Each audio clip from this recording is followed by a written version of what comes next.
पूज्यपाद श्री उड़िया बाबा जी महाराज कहते हैं, अय उपासक, मन में यदि कोई वासना रखोगे तो तुम्हारा पुनर्जन्म निश्चित है। बहुत ध्यान से सुनिएगा, ये बड़े न्यायाधीश हैं, ये ब्रह्म प्राप्त भगवत प्राप्त महापुरुष जो बोलते हैं, यही प्रमाण माना जाता है।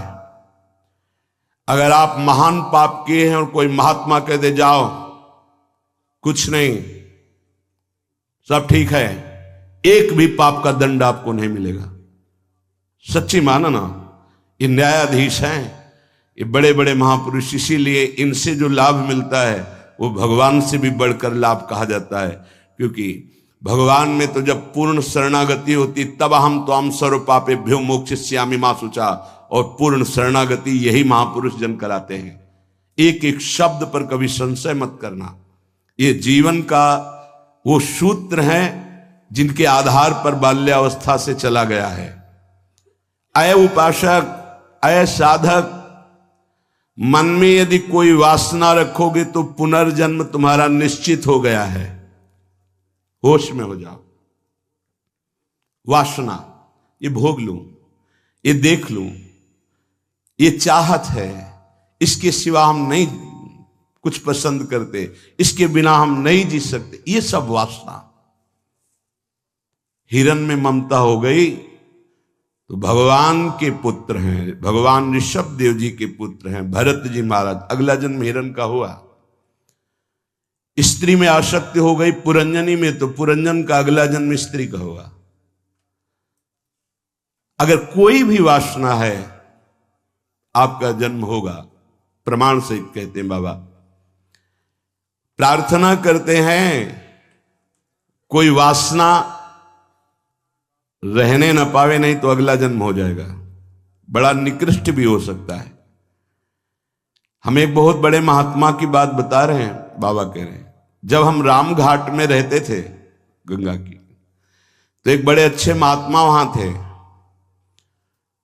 उन्होंने एक अपनी कुटिया बना रखी थी।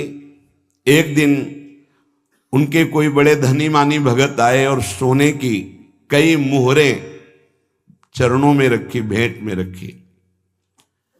उन्होंने सोच करके ले लिया कि संत भंडारा करेंगे, और गीता जी के एक बस्ते में बांध कर रख दिया। वस्त्र को आवेष्टित करके ग्रंथ को जब रखा जाता है तो उसे बस्ता कहते हैं। एक रस्सी होती और उसको जब ऐसे करके कई बार लपेटा, उसी में वो स्वर्ण की मुद्राएं रख दी, मोहरें। सोचा कि कभी समय आएगा तो हम भंडारा कर देंगे। कुछ संतों ने उनसे कहा चलो तीर्थ यात्रा करने बद्री नारायण चलते हैं। चिंतन में आया कि वो मोहरे रखी, भंडारा करना था, पर संतों से कह नहीं पाए, और चले तो बद्री नारायण नहीं पहुंच पाए, रास्ते में ही प्राण निकल गए। प्राणों का क्या भरोसा, कौन सा कदम आखिरी होगा किसको पता, कौन सी श्वास आखिरी होगी किसको पता। इसलिए बहुत चतुर सुजान वो हैं कि कोई संकल्प नहीं रहने देते, नहीं रखना चाहिए।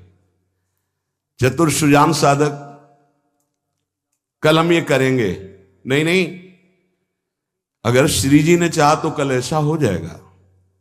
शब्दों में बंधना, शब्दों में ही मुक्त होना, संकल्प में ही बंधना और संकल्प से ही मुक्त हो जाना, दोनों बातें हैं।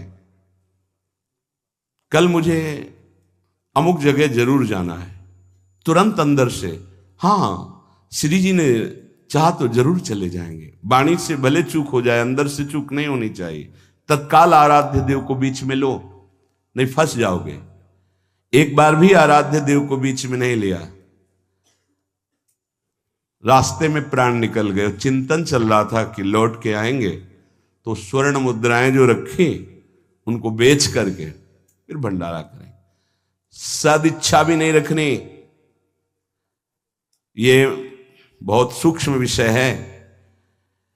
अब उनका शरीर छूट गया। शरीर जब छूट गया तो शरीर की अंतिम क्रियाएं हुई जो संत की होती। 16 दिन बाद कुछ संतों को प्रसाद पवाया गया। महीना व्यतीत हुआ महाराज की कुटिया की, जो सेवा सफाई में, तो बस्ता एक ऊंचे पे दिखाई दिया। देखा कि गुरुजी की गीता रखी हुई है। कोई बात नहीं है, कभी समय आएगा तो पढ़ेंगे, गुरुजी की गीता है। रात्रि में स्वप्न हुआ उनके शिष्य को कि बेटा मैं पतित हो गया, चूक हो गई। अंतिम समय स्वर्ण मुद्रा का ध्यान होने के कारण मैं सांप बनकर उसी बस्ता में बंधा हुआ हूं। जब तक स्वर्ण मुद्राएं बेचकर संत सेवा नहीं करोगे, मुझे सांप की योनि मिली है। पूज्य पादुड़िया बाबा भी वहीं रामघाट में थे। उन्होंने स्वप्न सुनाया कि ऐसा ऐसा गुरुजी का स्वप्न देखा। तो सब संत एकत्रित हुए, सबके सामने जे ही बस्ता खोला गया, सोई नवीन अवस्था का सर्प फड़ काट के खड़ा हो गया। स्वप्न सच्चा निकला, क्योंकि वो आदेश हुआ था गुरुजी का। वो एक स्वप्न नहीं था, वो एक आदेश था। इसलिए सब संतों को एकत्रित किया था कि ऐसा कुंडली मारे, फन काढ़े उन्हीं स्वर्ण मुद्रा के ऊपर। वही महात्मा जी चूंकि स्वप्न में बता चुके थे। उस वस्त्र में देखा गया कोई छिद्र नहीं था जिससे सर्प घुसकर पहुंच सके स्वर्ण मुद्रा तक, क्योंकि कई लपेट होते हैं बस्ता में। ये देखकर सब महात्मा आश्चर्यचकित हो गए कि भाई थोड़ी सी असावधानी हुई कि स्वर्ण मुद्रा का चिंतन बना तो सर्प होकर के गुरुजी को बैठना पड़ा। उस सर्प को बड़े सम्मान, किसी को कुछ नहीं काटा, कुछ नहीं छेड़ा, उसको बहुत सम्मान से आदर पूर्वक जंगल में जाके दुखी होकर शिष्यों ने छोड़ा और उन मोहरों को बेचा गया। संत भंडारा हुआ, उनकी जो ही वासना की पूर्ति हुई, ये वासना बन गई थी, तो ही शरीर छूटा उनका और अपनी गति को प्राप्त हुए। इसलिए उपासक, ये सद्वासना थी। सद्वासना जब बंधन को प्राप्त करा सकती है तो असद्वासना कौन कौन सी दुर्गति देगी, ये बहुत सूक्ष्म विषय है। एक महात्मा पधार रहे थे तो वृक्ष के नीचे लेटे थे, ऊपर आम का फल था। पके हुए आम के फल में दृष्टि चली गई। अंतिम समय तो उसी में कीड़ा बनकर आम के पेड़ में आए। शिष्य समर्थ थे, उनको ध्यान के द्वारा जब पता चला तो उन्होंने फिर भजन बल से अपने गुरु जी का उद्धार किया। कई बार ऐसा देखा गया है कि शिष्य के द्वारा गुरु को भगवत साक्षात्कार होता है। सुतीक्ष्ण जी को पहले से ठाकुर जी का साक्षात्कार हुआ, साथ लेकर फिर अपने गुरु जी के पास साक्षात्कार करवाने प्रभु को गए। बड़ी महिमा है भजन की। गुरु प्रदत्त भजन से बड़ी सामर्थ्य शिष्यों में जागृत हो जाती है। विश्वास करो, विश्वास करो, बाबा 2 बार कह रहे हैं। जो कह रहे हैं उस पर विश्वास करो। कोई वासना मत रहने दो, ढूंढ ढूंढ करके वासना को नष्ट कर दो। तुमसे ना नष्ट होती हो तो गुरुजनों के सामने रख दो, प्रभु के सामने रख दो। प्रभु इस वासना को नष्ट कर दो। देख लो, भंडारे की वासना ने सांप बना दिया, मृग की वासना ने मृग बना दिया, हिरन बना दिया। हमारी इतनी वासना है, हमारा क्या होगा? कभी विचार किया है अंदर बैठ के? कितनी बाजार लगी वासना की। ये सब वासनाएं कट जाएंगी यदि एक सूत्र रख लो, श्री जी की इच्छा। ऐसा करेंगे, हाँ, श्री जी की इच्छा से, अंदर से ऐसा, हाँ, प्रियाजू की जैसी इच्छा। वो तुम्हें बांध ही नहीं पाएगी कोई वासना, क्योंकि प्रियाजू प्रधान हो गई है। उपासक प्रभु को भूल जाता है। जब कोई वासना होती तो अपना ऐसा अंधकार पैदा करती है कि प्रभु को भूल जाता। जैसे भरत जी भूल गए, जिन प्रभु के स्मरण में बाधा ना पड़ जाए, राज रानी, राजपुत्र और राज्य का त्याग कर दिया। वही हिरन की बाधा को कैसे स्वीकार कर लिया कि प्रभु का विस्मरण हो रहा है, प्रभु की सेवा छूट रही हो, हिरन के दुलार में घूम रहे हैं। हिरन बनना पड़ा। बहुत सावधान। अगर हम सब सावधानी पूर्वक उपासना करें तो इसी जन्म में हम जीवन मुक्त हो जाएं। गुरुदेव, इष्ट, इष्ट का मंत्र और माला, ये साधना की 4 विशिष्ट पद हैं। गुरुदेव, इष्ट देव, इष्ट मंत्र और जिससे माला, जिससे मंत्र जपते हैं, इनमें एक भी नहीं बदलना चाहिए, बहुत जल्दी सिद्ध हो जाएगा। माला ऐसे नहीं कि गंदी हो गई फेंक दी, दूसरी नई माला ले ली, टूट गई वैसे, या माला की थैली, दोनों। एक उपासक के पास फटी हुई बहुत मलिन थैली थी, हमने कहा बदल दो ना, नहीं गुरु प्रदत्त है, ये आजीवन चलेगी। ऐसे बहुत जल से धो देंगे, यमुना जी में धो देंगे, बदल तो नहीं सकते, आजीवन के लिए। अच्छा लगा, ठीक है, गुरु प्रदत्त है, इसे बदल नहीं सकते। माला झोली, यहां रोज नई चमकती हुई, देखो ध्यान दीजिए, गुरु, इष्ट, इष्ट मंत्र और माला, ये चारों बहुत जल्दी परिपक्व अवस्था प्रदान करती है। इनमें से एक भी यदि बदला जाए तो बेविचार दोष उत्पन्न हो जाएगा।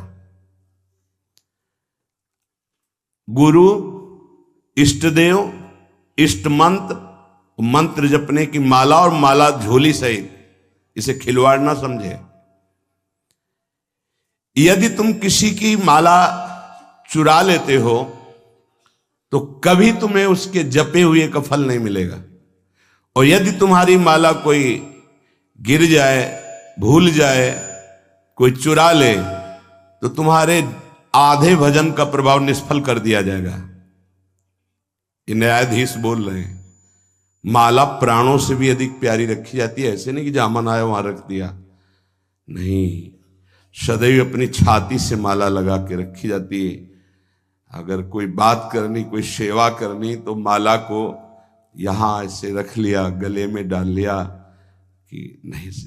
अब कुछ लोग ऐसे नहीं रखी जाती, अगर माला रखना भी है तो उसके नीचे आसन होना चाहिए, उससे हम मंत्र जपते, खिलवाड़ नहीं। यदि चोरी चली गई तो भी आपका आधा भजन निष्फल हो जाएगा, और चुराने वाले को कभी भी जितना जप करेगा उसका फल नहीं मिलेगा। किसी की माला से जप नहीं करना चाहिए। मिली हुई माला को जहां मिले वहां सम्मान से टांग दो, कभी लौटेगा वो तो ले लेगा। कभी माला पड़ी हुई उठाना नहीं चाहिए, लेना नहीं चाहिए, उससे कुछ लाभ आपको मिलेगा नहीं। अगर यहां माला पड़ी है तो यही टांग दो, जिसकी माला है अगर वो वापस आएगा तो वहां मिल जाएगी उसको। कभी आप किसी की माला से जप न करें। जो किसी की माला चुरा लेता है उसकी कभी आध्यात्मिक उन्नति उससे नहीं हो सकती। माला, झोली, इष्ट मंत्र, गुरुदेव और इष्ट देव आजीवन एक ही रखे, बदलाव न करे। यावत जीवन इन चारों को एक रखे, गुरुदेव, इष्ट देव, इष्ट मंत्र, इष्ट माला, उपासक बहुत जल्दी परिपक्व अवस्था को प्राप्त हो जाएगा। ये बातें बड़ी गूढ़ हैं, ये आध्यात्मिक सत्संग इसलिए आपको ये सुनने को मिल रही। कर्म 4 प्रकार के होते हैं। एक कर्म जिनसे यहां भी सुख मिले और परलोक में सुख मिले, जैसे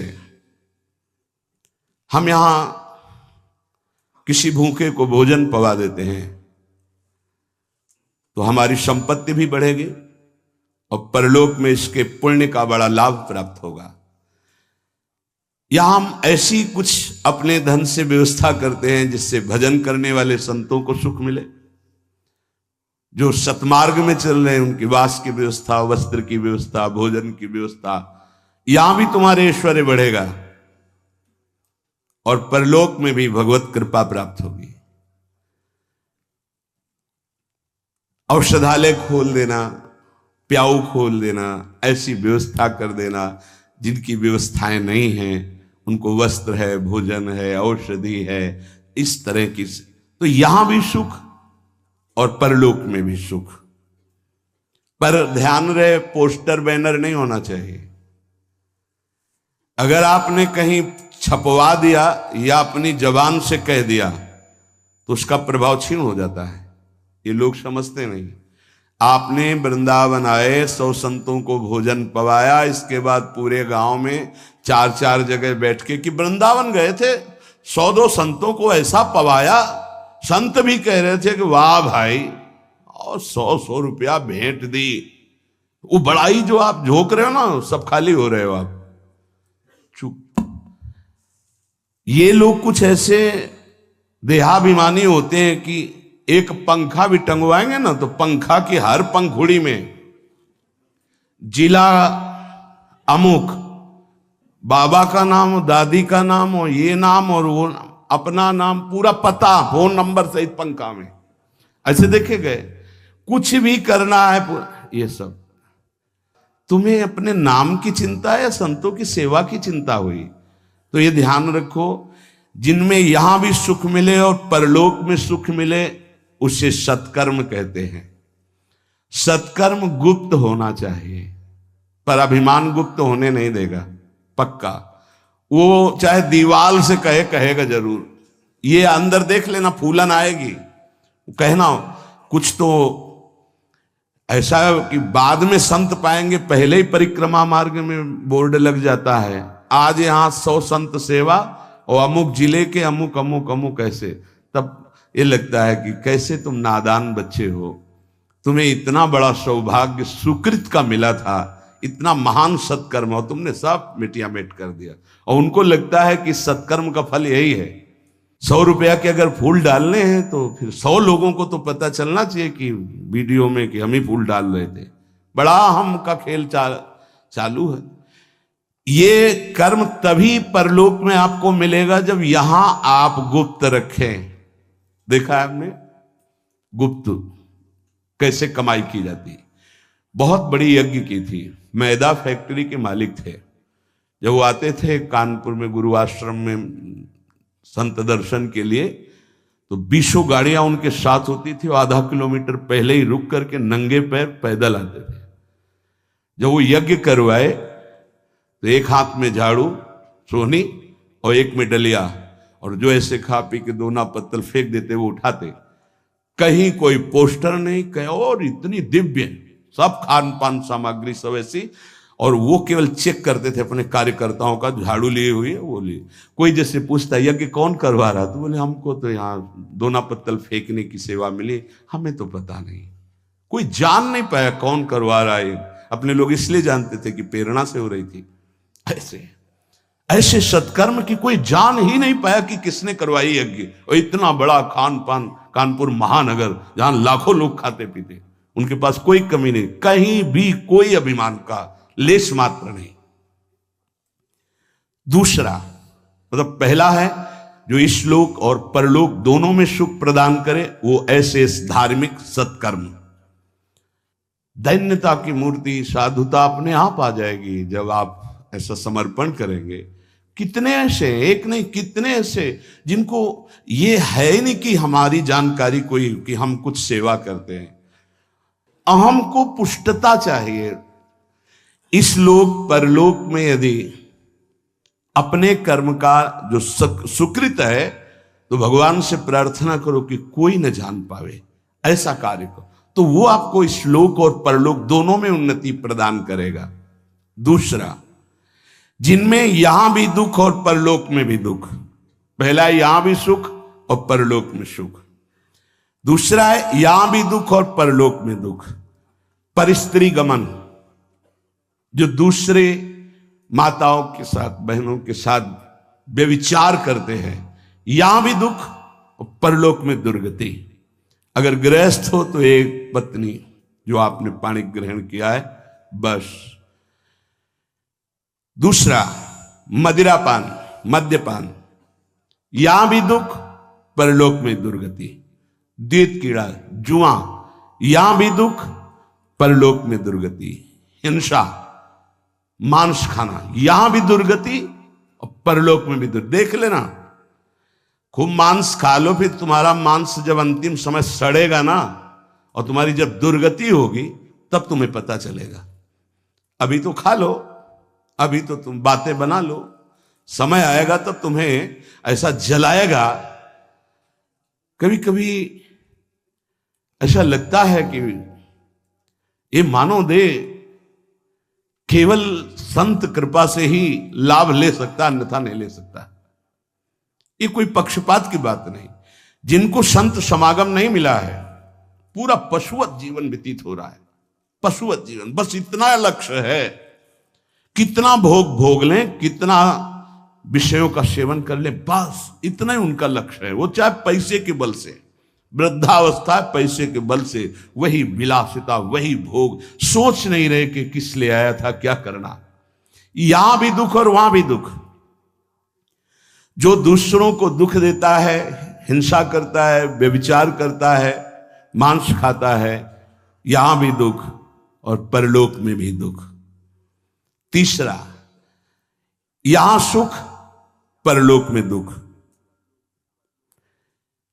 जो कर्जा ले लिया, वापस नहीं किया, कई तरह के ऐसे दूसरों को लूटने वाले, दूसरों के नाना प्रकार से सुख चुराने वाले जो लोग हैं, वो यहां सुख का अनुभव करने के लिए करते हैं।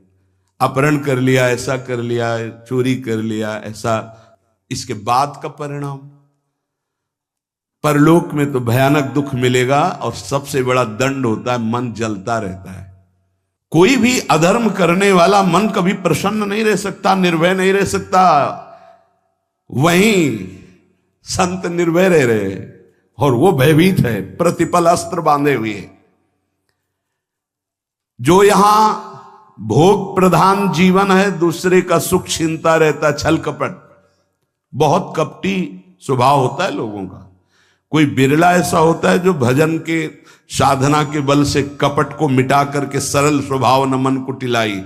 नहीं तो सांप जैसी टेढ़ी चाल होती, सामने कुछ और, पीछे कुछ और, बोल कुछ और रहा है, कर कुछ और रहा है, सोच कुछ और रहा है। ऐसे लोग यहां सुखी दिखाई देते हैं। लोगों के प्रश्न भी रहते हैं, झूठ, कपट, छल, हिंसा, चोरी, ऐसे लोग यहां सुखी दिखाई देते हैं बड़ा, लेकिन परिणाम उनका बड़ा भयंकर होता है, महान दुख को प्राप्त होते हैं। पहला है यहां सुख वहां सुख, सत्कर्म। दूसरा है यहां भी दुख वहां भी दुख, असत्कर्म। तीसरा है भोग कर्म, दूसरों का धन छीनना, भोगों में मगन रहना। यहां तुम्हें सुखी दिखाई देंगे, बड़ा परिणाम एकदम विध्वंसक होगा, मिट्टी में मिल जाने वाला, कुछ नहीं बचेगा, सर्वनाश हो जाएगा। इसको आप आंख खोलकर देख लो, संसार में रहते हो, समाचार आदि के द्वारा संसार के द्वारा, जिनकी झूमती थी मिट्टी में मिल गए। अधर्माचरण करने वाला कभी सफल नहीं हो सकता। झूमती थी, अभी से लेकर इतिहास साक्षी है।